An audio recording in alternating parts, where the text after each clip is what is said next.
and welcome to our third series of It Rings the Bell.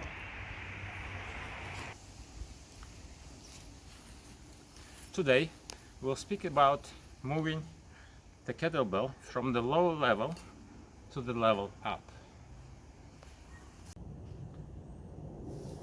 Picking up the kettlebell, starting our movement.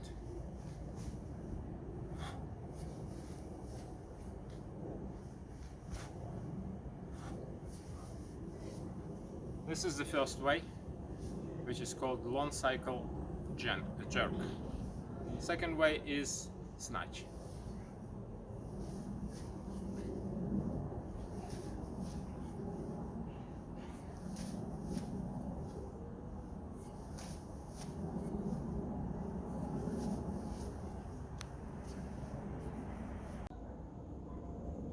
There's also three basic movements of the kettlebell which don't involve the kettlebell traveling from the bottom all the way up.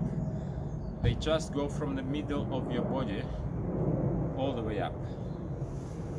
These three movements are called press, push press and jerk. The difference between them is how you use your arms and what muscles you use to lift the kettlebell. The most basic movement is called press. In this movement you just involve the arm muscles, your arm muscles, and press the kettlebell all the way up. The rest of your body is not working, it just keeps still. The second movement adds the additional work of your legs, so the legs will help you lift the kettlebell to some point, and then your arm will finish the job up there.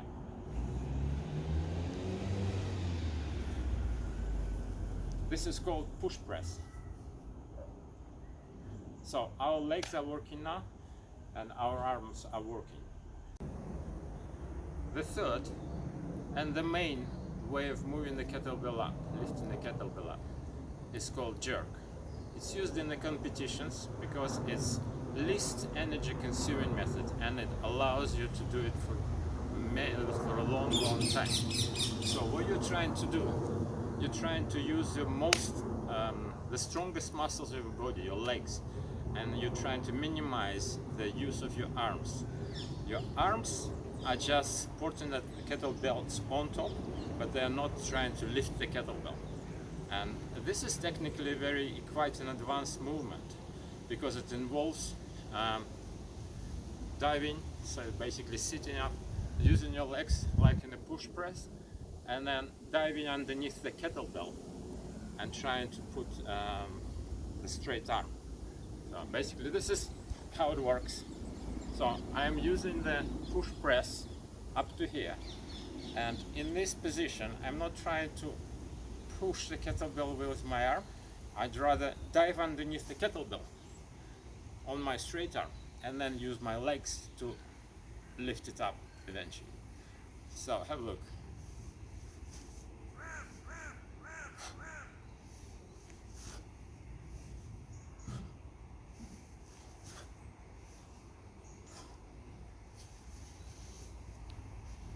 All three movements are very valid assets to your training because they exercise different parts of your body.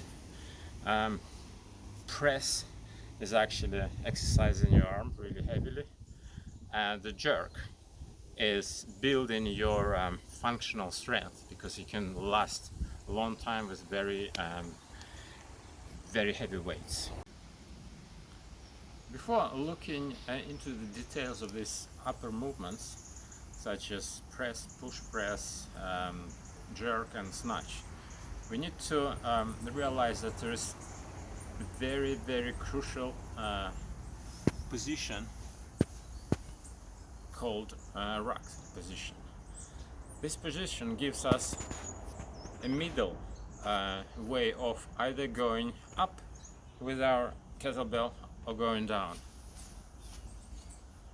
This is, in fact, it's a rest position.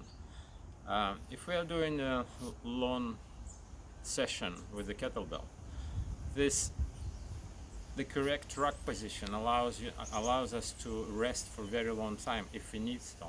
For example, I can rest here as much as I want, and I can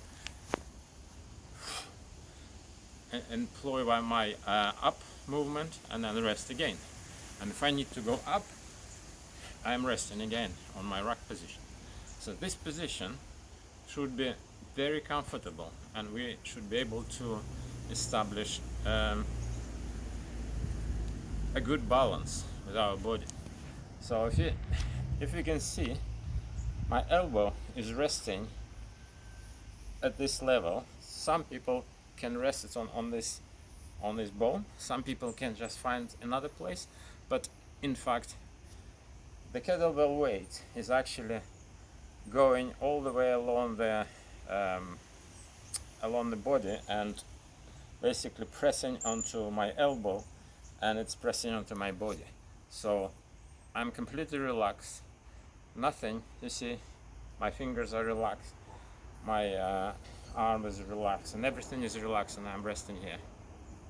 Before we go any further with any dynamics, any movements or anything, we have to look into an extremely important part of the technique, is your grip. We already looked into lower grip called hook when you do a swing technique, but we got another grip which is upper grip, and which everyone, including your gym instructors, every single one is doing wrong. Well, only the professional guys and whoever was taught by the professional guys are doing it well. So everyone is doing it this way. Look at this. There's almost 90 degrees angle here, which does an horrible damage to our wrist. It makes it completely difficult to last with a heavy kettlebell for a while without injuring your wrist, or without at least being tired. So this is wrong. This is completely wrong. So if you do it like this, stop doing it immediately. Just pay a very, very good attention to the correct technique. So your grip becomes with an insertion, technique called insertion. So this is how you insert your palm into the handle. It's about 45 degrees, and there is no gaps between this part of your forearm and this part and that one. So you see, the fingers are completely relaxed. You can put your fingers like this. They are not holding the kettlebell at all, the fingers. And you should be able to tell when it's a correct position, when you feel a very good contact in this area, and when this line is not broken, which is a completely straight line like that. So it's very difficult to achieve, but there's some exercises which allow you to do that. For the first exercise, try doing this. Place a kettlebell on some platform and try to do insertion without even handling the kettlebell, like this. So there's a kettlebell here. We are not holding it. Just notice my insertion move. It is quite aggressive because you have to do it pretty heavily, and you have to really force your hand into here just to feel the contact. Should be able to achieve it constantly every time you do it, because there's very little time when you can actually do it when the kettlebell is flying. So instead of doing this, we're doing that, and then we lift the kettlebell, and this is how it's done.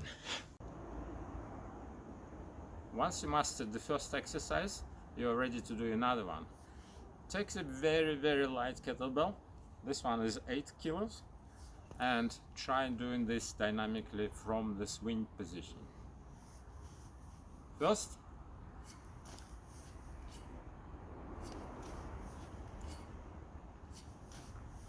every time you can do it a bit further up,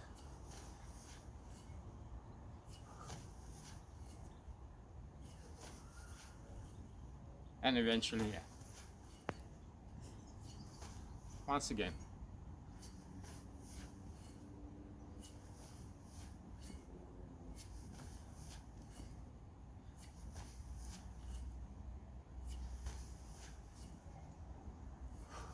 Also, try to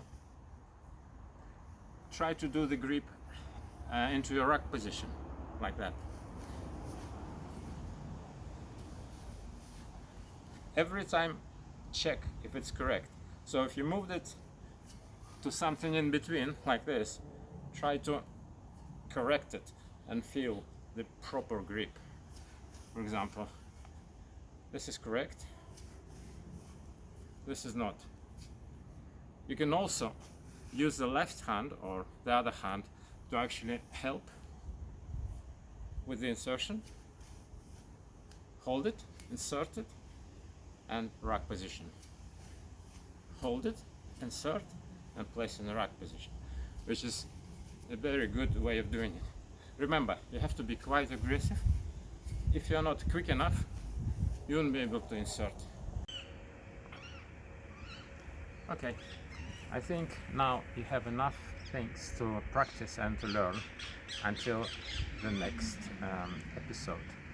Try to pay especially attention to your grip technique and to your rack position, resting rack position. Until then, goodbye.